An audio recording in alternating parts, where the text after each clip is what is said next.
tuve la oportunidad de contactar una red ambientalista que hacía una denuncia sobre que los laboratorios que evaluaban los agroquímicos en la Argentina eran propiedad de las empresas que formulaban los agroquímicos.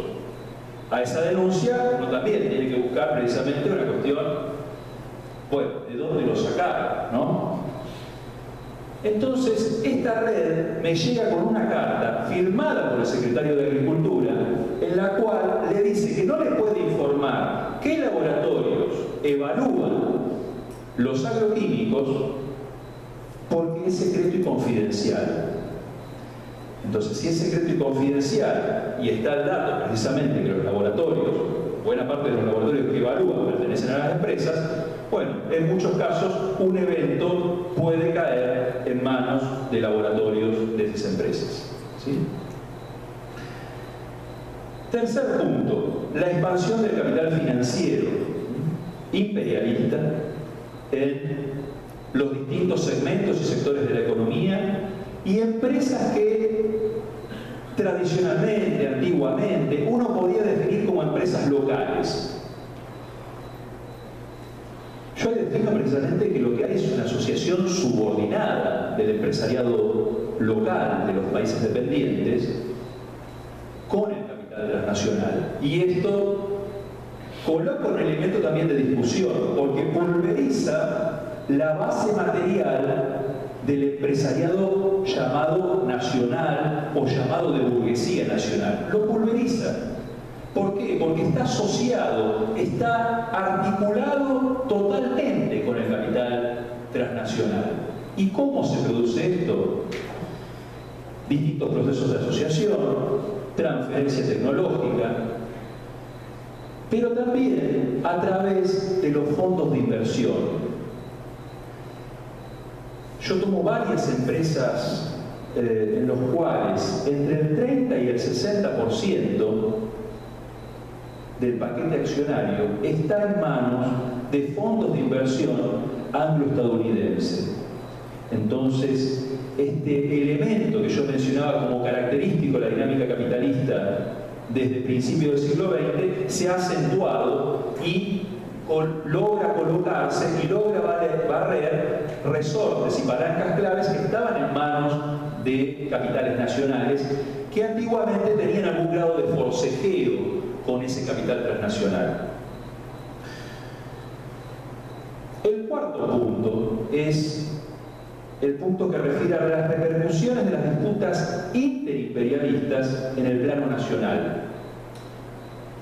Y acabo de tomar un ejemplo que mencionaba Paula, pero antes voy a dar un ejemplo por fuera de esa relación que tenía Argentina durante la dictadura con la Unión Soviética.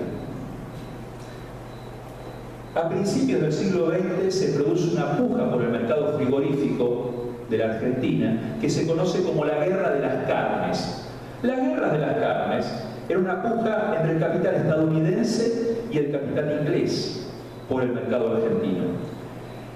En esa pelea tenían aliados los capitales dentro de las clases dominantes y dentro del Estado argentino a distintos sectores, a distintas fracciones de esa clase dominante.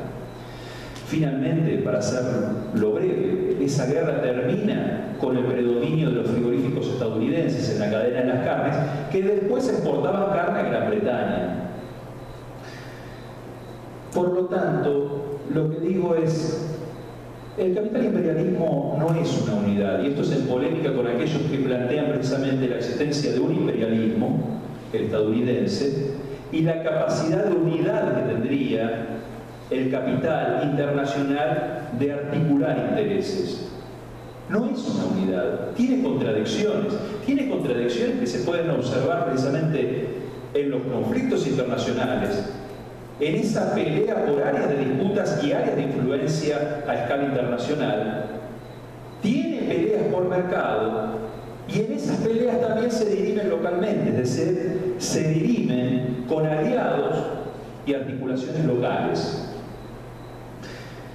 Paula mencionó precisamente que un partido como el Partido Comunista de la Argentina tenía una visión positiva de la dictadura militar y mencionaba este tema de Videla precisamente siendo caracterizado como un sector democrático y no pinochetista, ¿no? Es decir, si uno después recorre la historia argentina, el proceso de mayor genocidio se da en los primeros años, estaríamos hablando de un error garrafal en términos de caracterización política.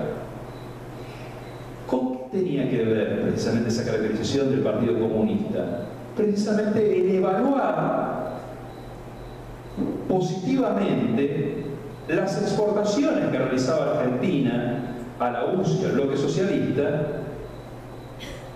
y de evaluar positivamente los acuerdos también de suministro de maquinarias y los créditos que otorgaba la Unión Soviética. Ahora, ¿esa relación es la única que tenía la dictadura militar? No. De hecho, las disputas entre fracciones van a aparecer a lo largo de todo ese proceso histórico. En el mismo contexto, Argentina desarrolla con otras dictaduras latinoamericanas el Plan Cóndor, concebido por los Estados Unidos. Al mismo tiempo, se torna fuertemente acreedora de la banca estadounidense y de la banca europea y de bancos japoneses. Por lo tanto, los conflictos que tenían que ver con el capital y con el predominio de determinados capitales se terminan trasladando también al ámbito local. ¿Y por qué acentúo este último punto? Porque también en los últimos años ha crecido la incidencia de China en el mercado internacional,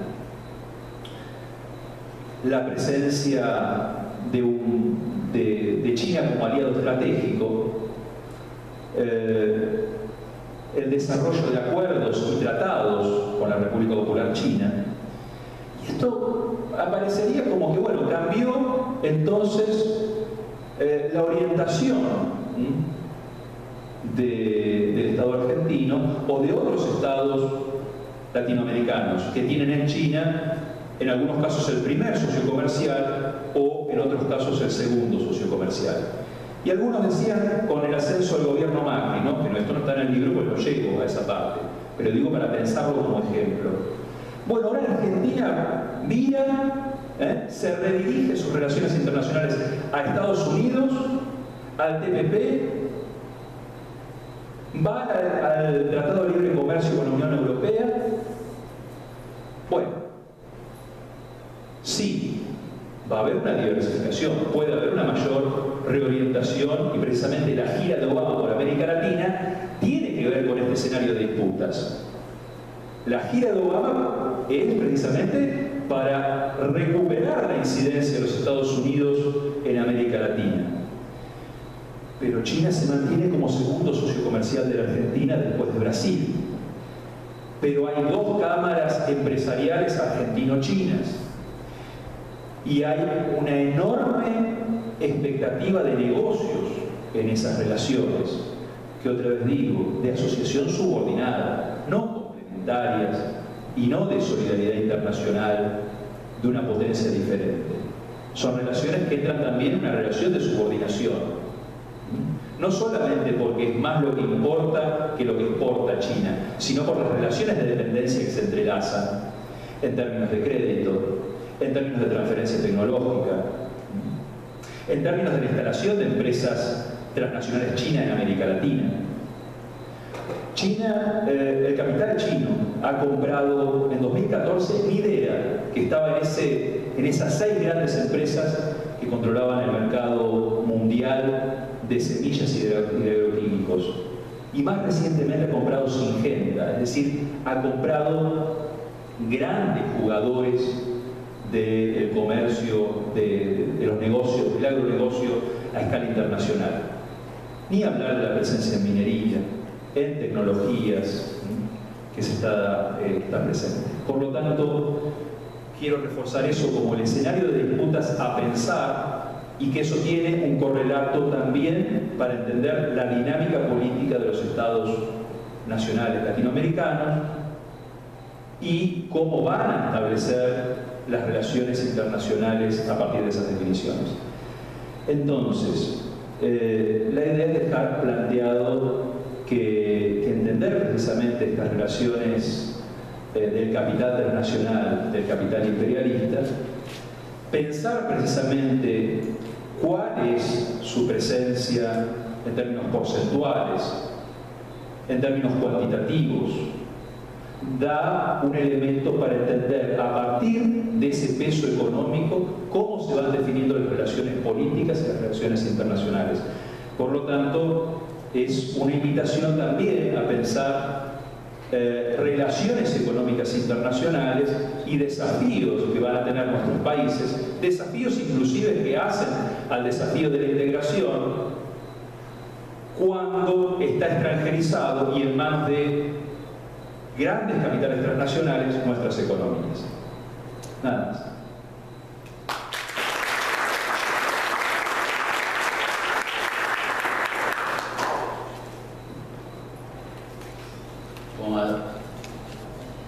Ouvindo os dois palestrantes, a gente não tem mais dúvida que essas duas obras vieram uma boa, excelente hora, porque perceberam que são dois temas que são atuais e são dois temas que nos permitem analisar principalmente as relações internacionais contemporâneas. Essas duas obras, como disseram, percebem que nos leva a refletir não somente a nova ordem mundial, mas também questões que foram abordadas nesse período, tanto por teóricos que a gente estuda nas relações internacionais, quanto por outros atores que estão discutindo essas questões. Eu estou pensando aqui em Choque de Civilizações, que já fez grande sucesso, mas também, se a gente olhar esses dois livros que surgem não somente uma década depois do início desse novo século, mas também a gente está na metade da segunda década, que um dos principais analistas das relações internacionais nos faz várias análises e apostas quanto o que vai acontecer. Eu estou pensando aqui na próxima década do George Friedman. Então, essas duas obras, tanto da Paula quanto do Fernando, nos levam a essa reflexão, e eu convido todos os alunos e todos os presentes aqui a fazer uma leitura atentiva nessas duas obras, porque eu, principalmente, o que me chamou bastante atenção, não somente o tema, mas a forma de abordagem. Eu acho que aqui na UNILA nós temos um grande desafio, que é o desafio da pesquisa, o desafio da análise, o desafio da apropriação dos conceitos, porque a gente ouve tanto falar do imperialismo. A gente sempre, nos corredores, é muito comum você ser interpelado dizendo que tal coisa é imperialista, tal coisa é machista, tal coisa é... Porém, nós não temos tido uma atenção particular quanto à leitura e aos conceitos, e por isso que eu convido a leitura desses dois livros, principalmente porque são temas que são sempre presentes nos nossos debates. Dito isso, eu convidarei a quem quiser fazer uso da palavra, ficam à vontade.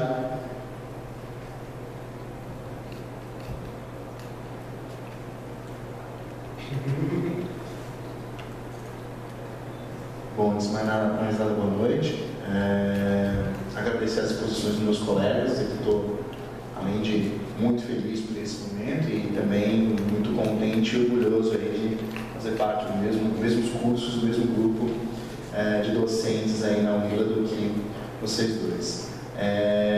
Também elogiar o começo da fala da professora Paula, que eu acho que foi uma aula sobre interdisciplinaridade, né? Um tema que a gente ouve muitas vezes de uma maneira muito superficial, pouco cuidadoso, mas acredito que a professora Paula conseguiu em poucas palavras colocar em uma perspectiva bastante interessante, de uma maneira bastante responsável, né, que não é muito comum.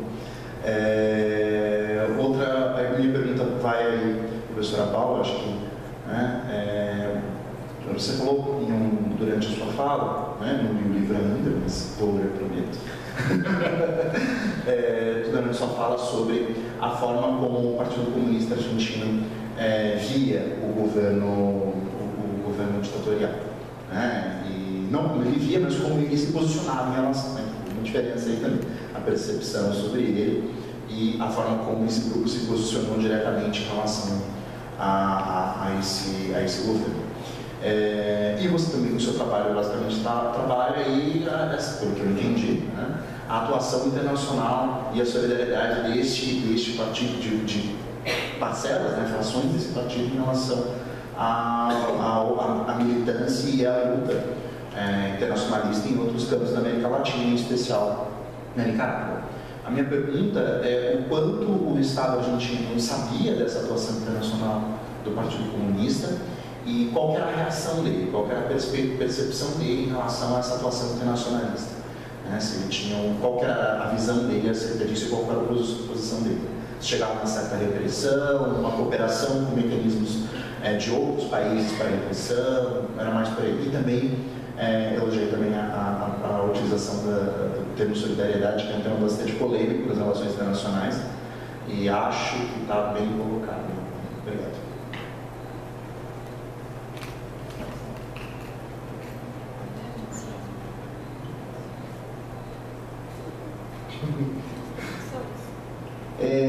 Bom, boa noite. Primeiro de tudo, agradecer a fala dos dois, agradecer a fala da professora Paula, a fala do professor Fernando, parabenizar pelo lançamento do livro e, sobretudo, mencionar, assim como o professor Felipe mencionou, me sentindo honrado, né, de fazer parte do mesmo grupo de vocês, de fazer parte da pós-graduação em Relações Internacionais Contemporâneas, né, parabenizar o professor Micael, o professor Mamadou pela organização do evento e pela coordenação da pós-graduação. Na verdade, a minha pergunta vai mais especificamente para o professor Fernando, né? E aí, retomando um pouco da sua fala e, obviamente, problematizando um pouco a partir da minha área de investigação, a partir da segurança internacional.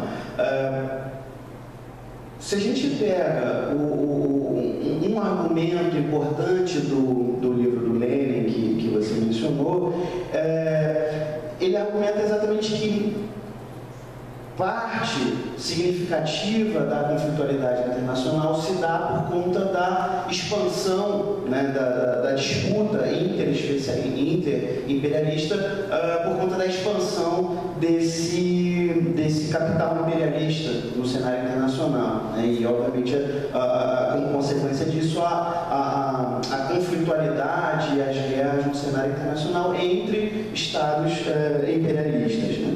Se a gente observar o cenário internacional hoje e o retrato que o professor faz e que eu concordo, né, no sentido de também haver essa expansão do capital imperialista, também haver essa disputa no cenário internacional, com tudo que a gente observa, na verdade, é uma redução da conflitualidade internacional em termos de guerras e conflitos entre estados no cenário internacional.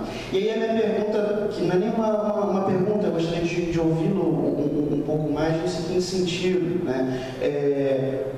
Para onde foi essa violência do cenário internacional que advém dessa disputa do capitalismo imperialista, né? E eu penso em três possíveis caminhos, vamos dizer assim, né? No sentido de um primeiro caminho de que o capital imperialista está tão concentrado, ele está tão centralizado em poucas mãos que, na verdade, não há tanto aquela disputa interimperialista que, por exemplo, Lenin problematizava, ou seja, o capital estava muito mais, o capital imperialista estava muito mais pulverizado do que é hoje. Por isso, a conflitualidade internacional em termos de conflitos entre capitais imperialistas estaria diminuindo, ou, pelo contrário, ou a própria estrutura do cenário internacional que Lenin problematiza em termos da existência